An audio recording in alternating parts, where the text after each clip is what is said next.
બોટાદ જિલ્લાના રાણપુર મામલતદાર અને executive magistrate દ્વારા ગેરકાયદેસર ખનીજ વહન સામે કડક વલણ અપનાવવામાં આવ્યું છે। તાજેતરમાં રાણપુર પાળિયાદ રોડ પર હાથ ધરાયેલી ચેકિંગ દરમિયાન કપચી ભરેલું ગેરકાયદેસર વહન કરતું એક ડમ્પર ઝડપી પાડવામાં આવ્યું હતું।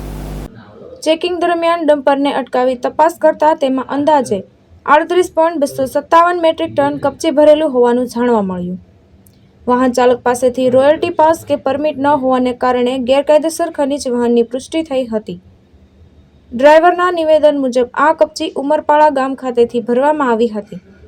આ ઘટનાને પગલે ગુજરાત ગૌણ ખનીજ નિયમ 2017 તેમજ ખાણ ખનીજ અધિનિયમ સંબંધિત કલમો હેઠળ ડમ્પર સહિત ખનીજને જપ્ત કરવામાં આવ્યું છે।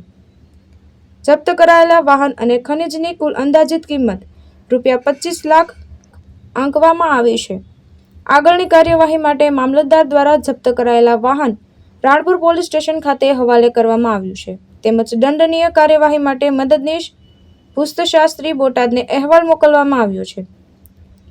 તંત્ર દ્વારા સ્પષ્ટ કરવામાં આવ્યું છે કે ખનીજ ચોરી કરતા તત્વો સામે આવનારા સમયમાં પણ આવી કડક કાર્યવાહી સતત ચાલુ રહેશે। લાલજી મેર, દ્રષ્ટિકોણ ન્યૂઝ, બોટાદ।